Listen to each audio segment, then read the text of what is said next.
Rain, rain, go away, come back another day. For a bit of a wet one today. Hello. It doesn't stop us though, you know, it's not going to drown you, is it? So, get out and do it. No? Alright, just join me then. Oh, I've just spotted something that you'll like.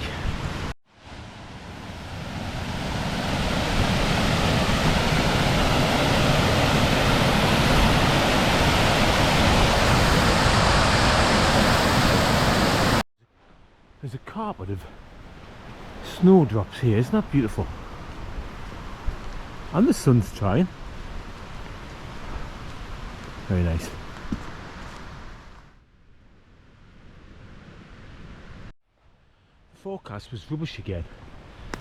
But you'd never do anything, would you, if you look at the forecast? You know, rain, wind, cold, squally. What are you going to do? Sit in your settee the rest of your life? Nah.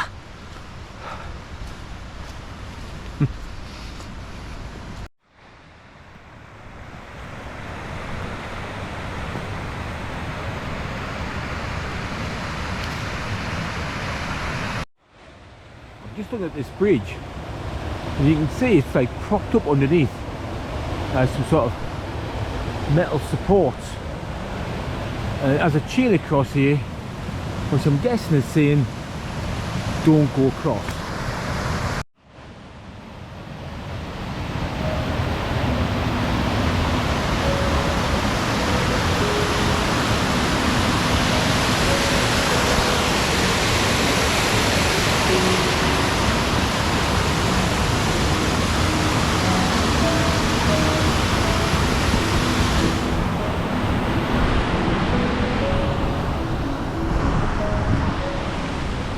Well, I survived. We'll be fine. It's about using your common sense, isn't it? Plus, you know, I can swim.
That miserly wetness that barely looks like rain, but it soaks you nonetheless. Trouble is, I've got to have my coat open because it's so warm. I don't know, I think it's about 8 degrees, something like that. Quite warm and wet. This walk's actually called the King's Walk. Apparently the King, not present one, walked it centuries ago. I forget the history. Oh, just look at that waterfall.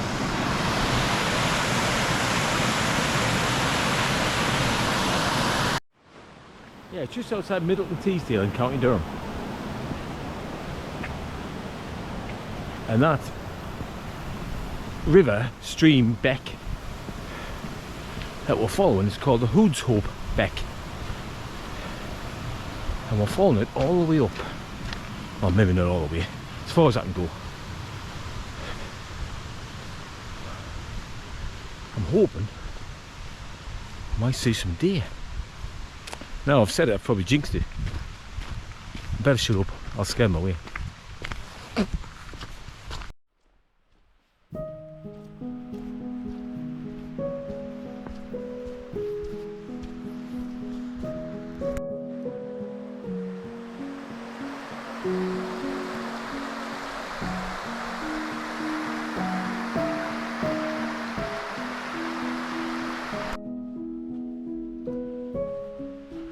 This is about 45 minutes out of Durham City, and you'd be forgiven for thinking it was Canada.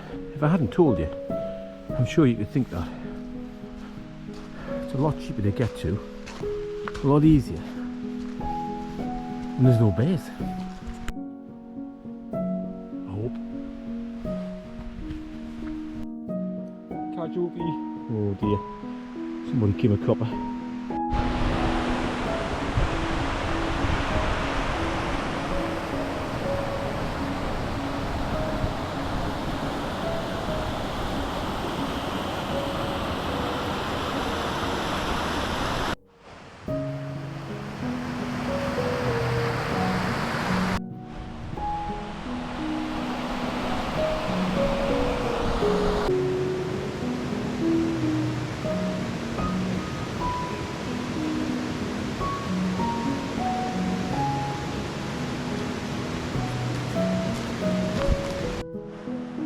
Look how deep those fishes.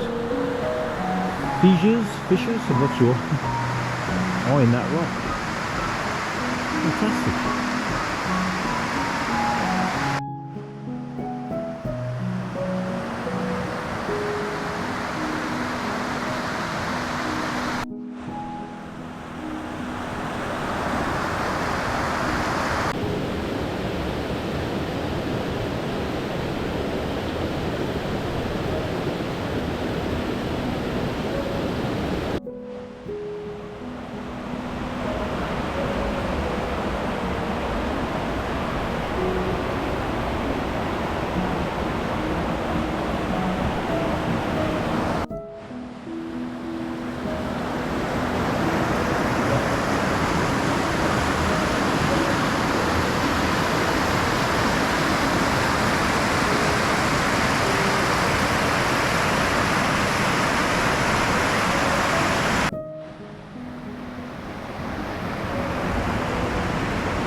I've never been here before.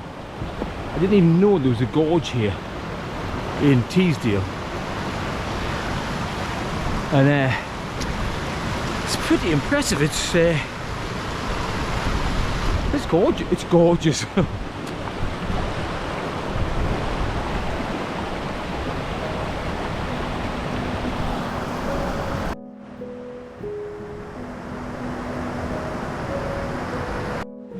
I don't know how safe I feel walking under these ledges. There's a hell of a lot of granite above you there. Well, I suppose it's been there for centuries.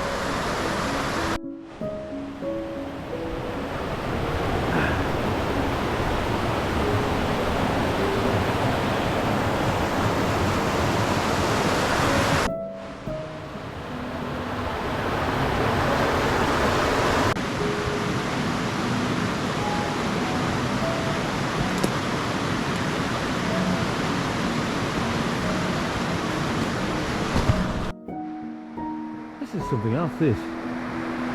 It's stunning.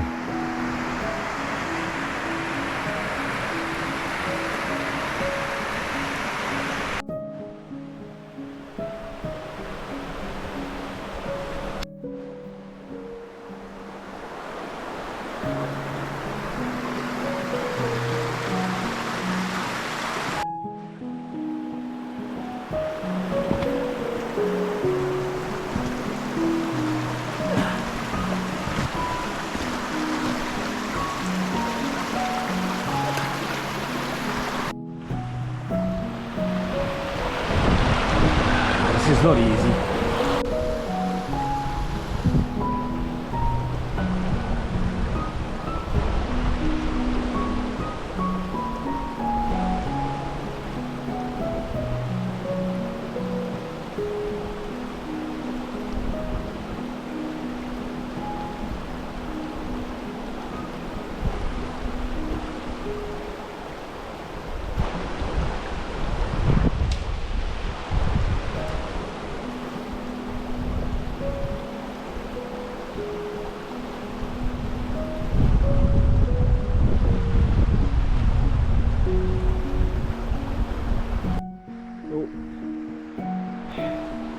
Casualty, that one's not come back.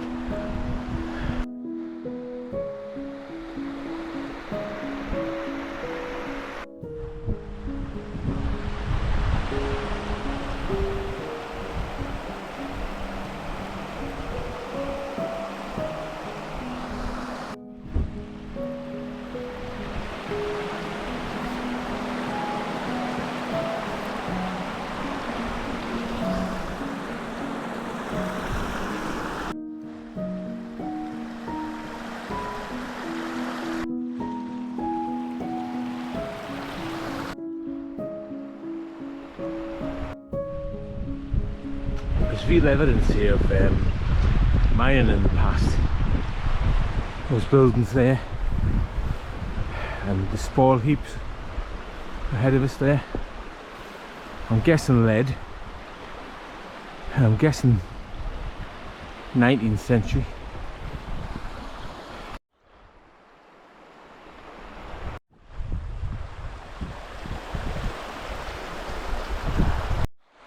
That there's what we call an edict. Either an entrance or an exit to a mine.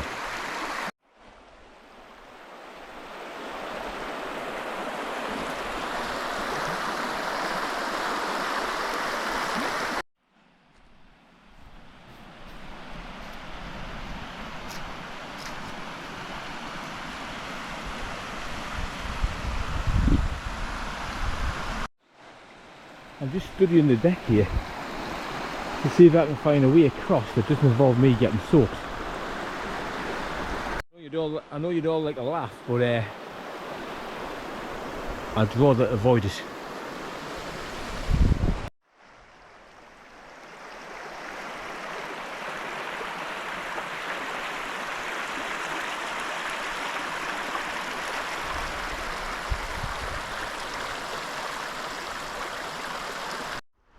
You can see why the deer like it here.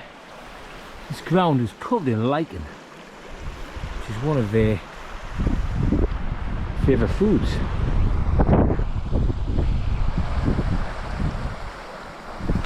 I'm not wild camping tonight because I've got to be somewhere first thing in the morning, but this is a cracking place, isn't it? Just to have a nice quiet night. It's beautiful.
I'm glad it came out now.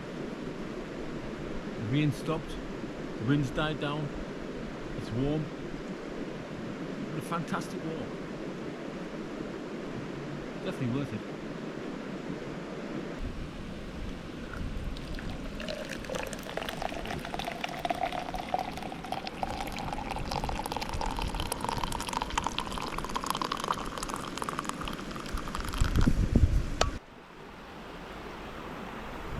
You know, driving up here today, I've come to the conclusion that you've got a choice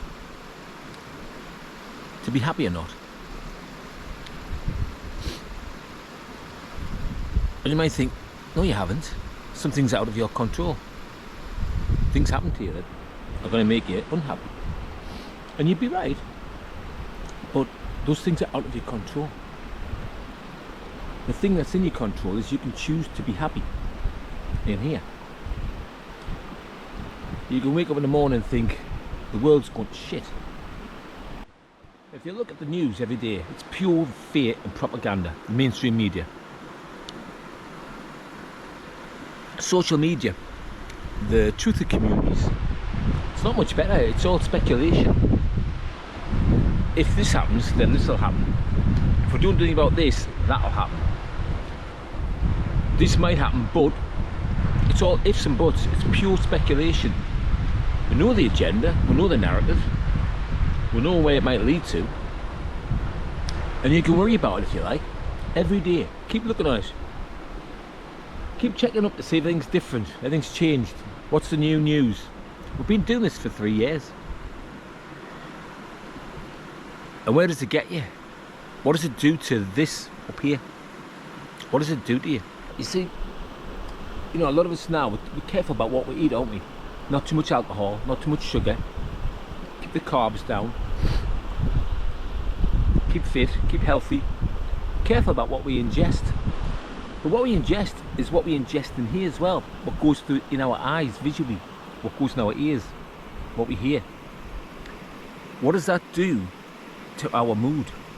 Because the words we read, we hear, the words make thoughts, and the thoughts make feelings. And are you going to feel shit today, or are you going to feel good?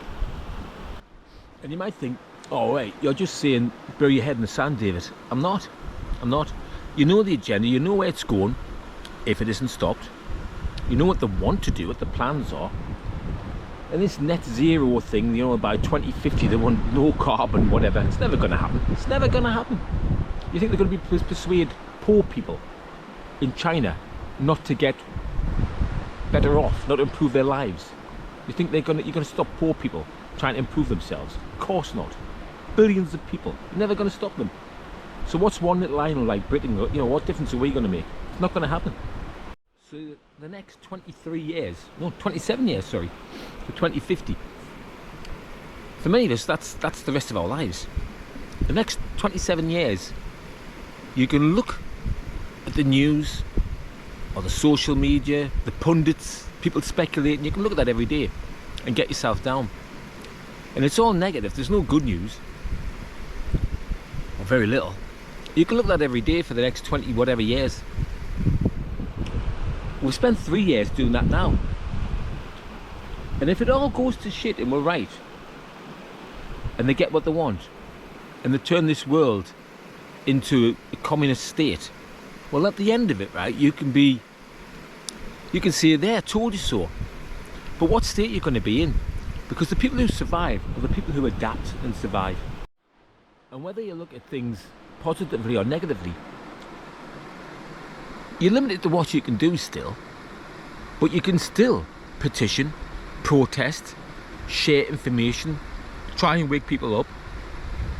But just don't look at it every day. Just don't focus on the negative side every day. And do this. Do what I'm doing. Get out, enjoy yourself, laugh, love, live.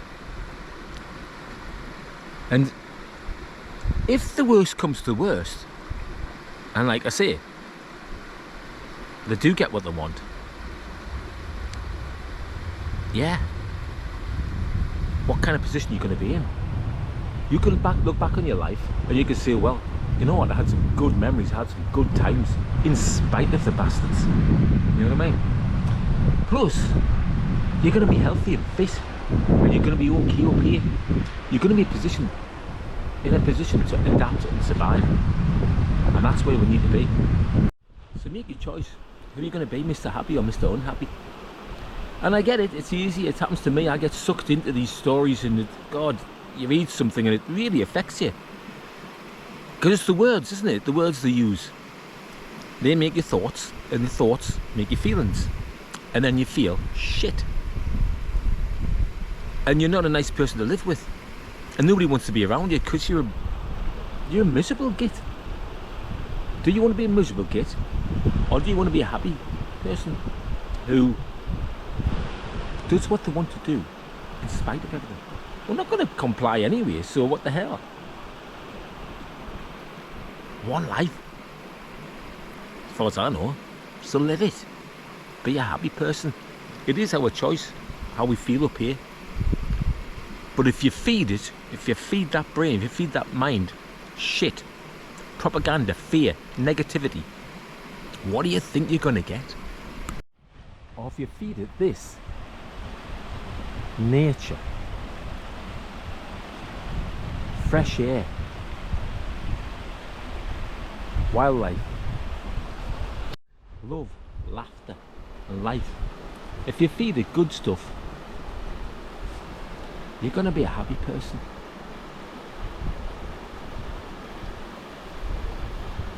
Just my thoughts.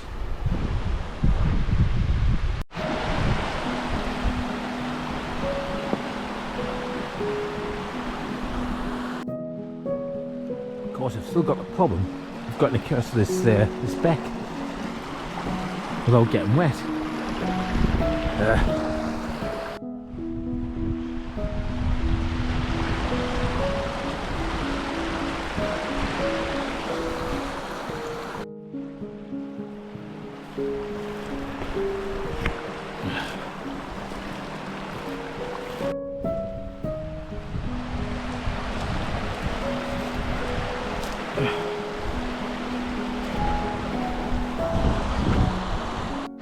Well, I got over the first bit. Sometimes you just got to go with both feet and just bloody chance it, I guess. Oh. Okay, so far. Oh.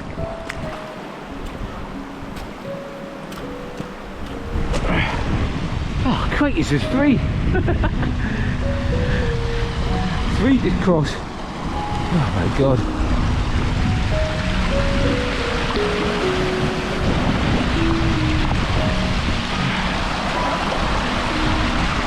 Whoa, the slippy. Ooh. Shit. Oh, and we did it. We made it.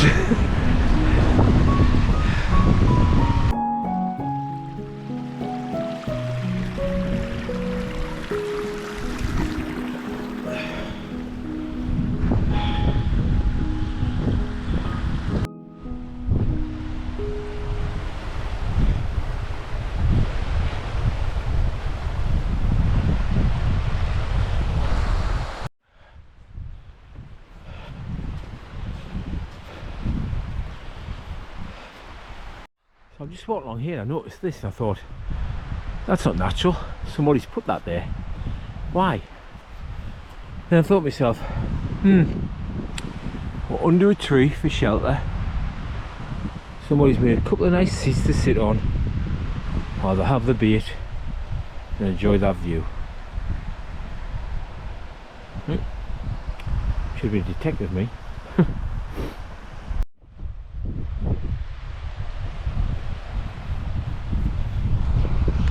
Crazy because I just joined an app called All Trails. You might have heard of it. And I just looked to see exactly where I was, because I didn't plan this walk really like on an app or nothing like that. I just came. But I thought, I'll open up the app and see where I'm at. It's not on there, and not just that, it doesn't work if you're offline, which there's no signal here. So completely US, but luckily this seems to be a track, it seems to be a path. It's not on all trails, but it's a path, so it must lead somewhere. Imagine how old that is. Little dwelling, or was it just a store of some kind? Who knows? knows. But this obviously is part of the lead mining. There's little like bunkers there, something partitioned off. And of course they use the beck, they will have used the beck to wash the stone to take out the galena. And the galena is the lead within the rock, which they need to get out. It's a huge industry, you know, lead mining in this area, in the Pennines. We had a big use for it then. Now where do we get our lead from? Your guess is as good as mine.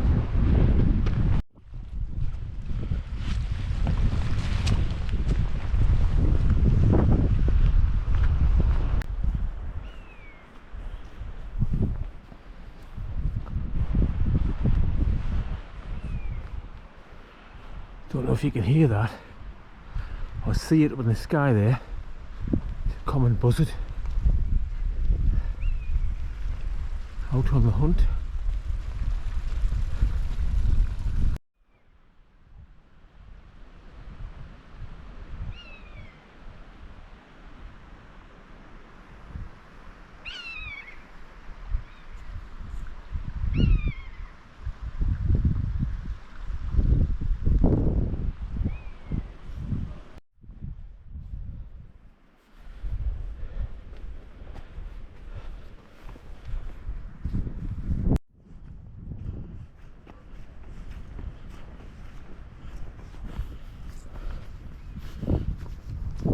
This dip in the landscape, if you look on ordnance survey maps and whatever, they call them sinkholes, because that's exactly what they are. The land is sunk because it's been mined below there. Looks like there's another one over there. And the seam below there is collapsed, and you end up with a sinkhole. That looks quite deep.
Above the river now, sort of a higher gorge within a gorge, and as you can see, it's really craggy, and I wonder whether it was carved out by the river, by the Ice Age years ago, or with the lead mine being there. I don't know, would it be blasted out? I'm not sure. Either way, it's a hell of a lot different to what it would have been when people mined here. All these trees wouldn't have been here. There may have been trees, but not these larch. These are young. These are no more than 60, 80-year-old, maybe at the most. Can't imagine working here, can you, in all weathers? Digging rock out of the ground to extract the galena. I wonder if you look at the graveyards in the 1800s, you see men in their 40s, early 50s, younger in their 30s. Life expectancy wasn't so good then. don't know if you were a lead miner. That there is a quarry. Probably dug out more recently.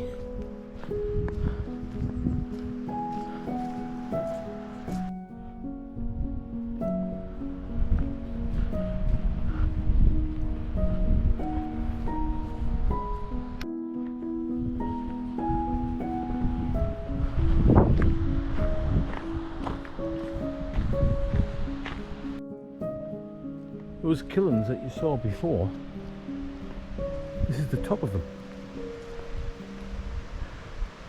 And I guess they probably poured the raw material down here and the fire down below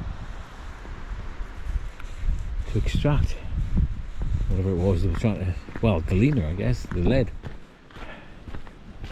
I know fluorspar was another raw material that they like to get, but mainly lead.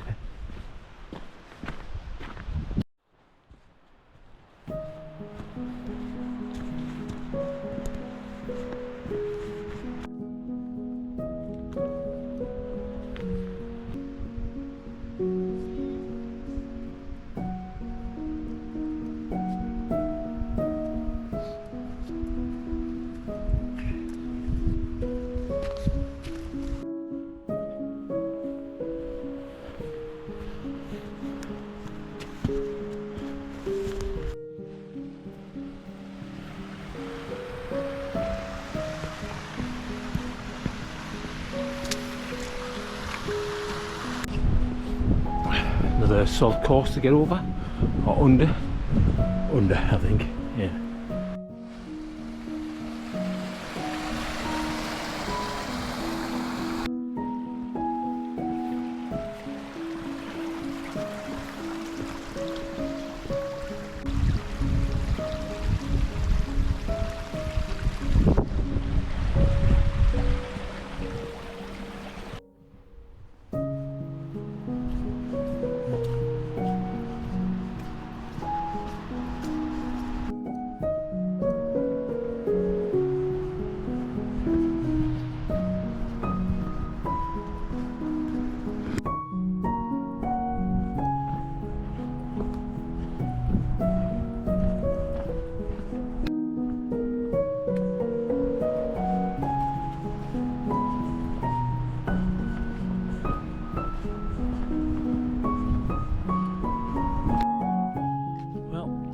Sorry, the only deer you saw was a dead one, but we did see a gorgeous gorge, beautiful beck, and some buzzards, and I'm clamming for a cuppa now. So with that in mind, I'll bid you farewell. So until the next time, you take care.